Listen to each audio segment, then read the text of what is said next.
So this video is going to be on how I'm going to make my waterfall slash stream from my wetland filter into my pond. So obviously I need a liner that's going to connect the pond to the wetland filter. So what I'll do is I've got a 10-foot by 15-foot liner, which is more than enough. I oversized it just in case. So on this end, it'll drape in over into the pond, so that I'm not, the one thing you got to be careful with here is you need to make sure that you don't have anywhere that water can escape from. So the new liner will be laid on top of the old pond liner, so water will flow in from the wetland filter through the stream and over top of the pond liner into my waterfall here. So I've already got this part set out. This is going to be my weir stone. So when you're building waterfalls, one important thing is to have the basic concept of it is one rock on one side, a high rock on the other side, and then a smaller rock in the middle. So you can see that here. So water is theoretically going to come over this spot. So what I'm doing here is I've already kind of dug out my hole for my stream. So I kind of tiered it a little bit. Better to not have it sloped because it's going to be a little bit harder to set rocks and stuff. So I decided to tier it. It's about a 8-inch drop from the wetland filter into the pond. So I just created a couple small drops. I want this area in here to be a little bit deeper, so I dug that out a little bit more, and I'll show you how I'm getting my levels for that to make sure water isn't going to come over the sides or anything like that. It's all going to flow over the weir stone. All right, so an important part of building the streams and waterfalls and stuff is you need to make sure you know where water is going to be flowing. So that means you need to know where your low edges are and stuff like that, because if you have an edge that's lower than your weir stone, then you're going to have a leak. So a really good way to do that is with a laser level. So this thing, it's got a tripod, it spins around, and it'll hit my receiver here and tell me what is level. So what I'm going to do is I'm going to put my receiver on my weir stone, and I'm going to wait until I get the constant tone.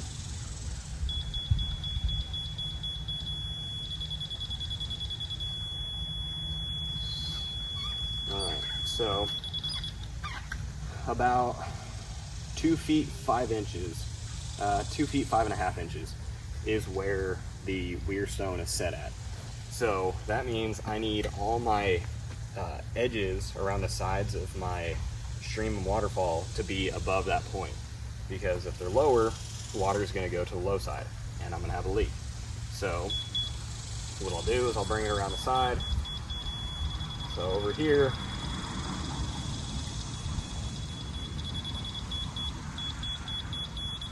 so in this spot, this is, I already kind of did this, but I know I have a lower spot on this side, and it's still above where my weir stone is at, but to be on the safe side, I'm going to build this side up just a little bit more, and I'm going to do the same thing around all the edges. So I can tell over here, so if I bring it down here, so water level would theoretically be right around this spot, right? It's right where I'm getting that solid tone, because once water gets to that weir stone, that's when it's going to start to fall. But before that point, it's going to build up. So one thing I try to do is dig this spot in the stream a little bit deeper, because I want a good 4 to 5 inches of water in this area. You don't have to have that, but it's just something that I thought would look cool in here. I want to have a little kind of rock to step across to get to the other side and whatnot. So to judge how deep I am, I'm just going to bring my receiver up. So I'm at 2 feet 5.5 inches. So I'm going to start bringing this up.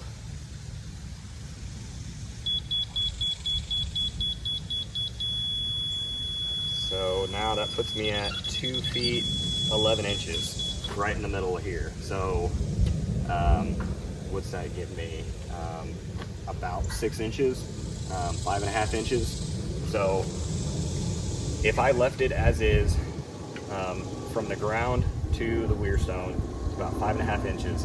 Now I've got to consider that I'm going to have the liner in here, I'm going to have underlayment and gravel. So when you take into consideration all that, that leaves me with maybe about 3 inches of water. So I'm going to go ahead and dig this out just a little bit deeper, probably an inch or two. It doesn't have to be perfect, but I'm going to do that, get this area all set up, and then I can get my underlayment in and liner and start getting this thing rocked in. So it's not quite done yet, but just kind of wanted to give you guys a little update on it. Should be finishing this stream today, but I got kind of the lower portion of the stream done. We've got kind of a little walking path here. This will take you right in the middle of the stream and to the other side, where eventually I'll have a fire pit area in here. So what I do want to show you guys real quick is how you get the water to move how you want it to, and the importance of waterfall foam, because without it, for example, I'm about to do this section, but if I didn't use any waterfall foam, the water would come in and it would all just dump behind these rocks, right? It wants to take the path of least resistance. So instead of going up over the rocks like I want it to, it's gonna fall underneath the rocks and you're not gonna get very good waterfalls. So what we do is we use waterfall foam to help push that water where we want it to go. So it's not 100% waterproof, but it does a good job of directing the water. So how I see this playing out, and we'll kind of have to see here, but I see a little kind of a horsetail falls kind of coming through here, and then some of this water will kind of build up in here and kind of trickle through this rock and fall in through here, and then I'll have one more, I'll have to put a small rock here, but another kind of stream coming through this side. So let me show you how I'm gonna foam this. All right, so this is the foam I'm using. It's designed for waterfalls. I'm sure you could use other stuff, but this is stuff that I bought. And basically, as you can kind of see here, this is gonna be my waterfall. I'm coming in and I'm filling in these, the backside of it. So the water should be forced to go over the rocks instead of trying to go behind it now. And I can even put it through the, where the waterfall is gonna end up coming through here. So this foam does expand, so you don't wanna go like super crazy with it. But use kind of a liberal amount. Once it starts to dry, it takes usually like 10 minutes or so, and it starts to get kind of dry. And what you can do is you can go in, you really want to use gloves with this because this stuff is it's really sticky, and it'll stick to your fingers and stuff, and it's pretty hard to get off. But what you can do is once it starts to dry, you can kind of go in and pat it down, get it more smooth, kind of shape it a little better. Or you can even bring in some rocks and stuff and kind of push the rocks into it, so the rocks are kind of conjoined with this stuff, and it makes it look a little bit more natural. So yeah, that's kind of the gist of it. So hopefully that helps out, and I'll show you guys here when I'm done with the stream. All right guys, so I just wanted to wrap up this video, show you guys what the stream looked like running.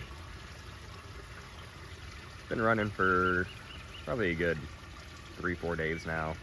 I've just been so busy, I haven't made a kind of finishing the finishing part of this video yet, so finally getting around to it. But this stream comes into the beach area, like the shallow end area of the pond, and eventually we'll have to do this side. So that side will be some bigger waterfalls. You can kind of see some of my boulders over there that'll help create that. But for now, we've at least got it running. We've got moving water. See the jets moving, helping push that water. We did add a cantilevering umbrella to help shade the pond, and hopefully keep the algae at bay a little bit until the bacteria and whatnot can kind of develop. But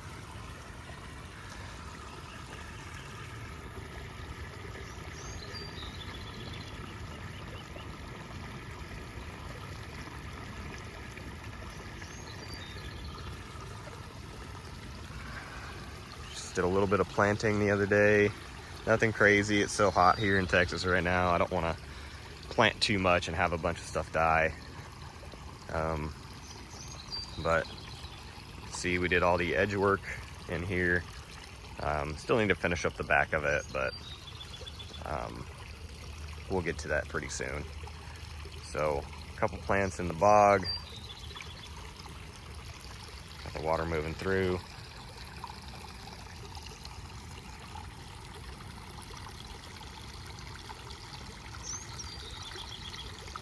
One thing I did have to change when I first turned it on, we had too much water in here, and we had water literally flowing off the back of the bog.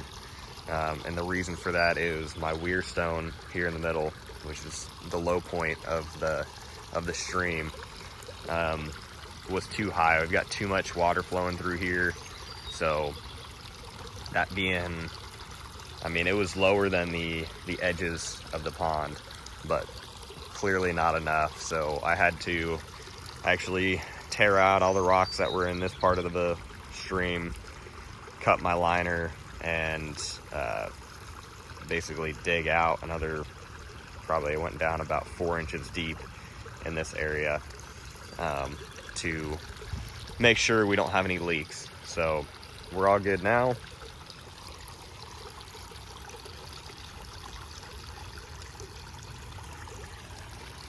Kind of a cool rock here.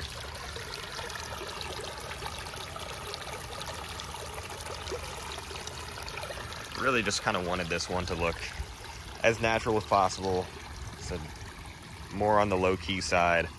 It's got these rocks here that you can step on to get across, and then we'll eventually do like a fire pit area in here. But I think another important part of this is adding some outcropping stones. So like we have here, not only does it help retain some of the soil that's in the hill, but it just makes it look a little bit more natural. So I've got a few kind of going around that side too. And I'll have to do a little bit more, have to add some more plants and stuff in here, but for now, looks pretty nice. Pretty happy with it. This is the cool hibiscus right here, which hopefully will start blooming pretty soon. But here it is, guys. So hope you liked it, and we'll see you guys in the next one.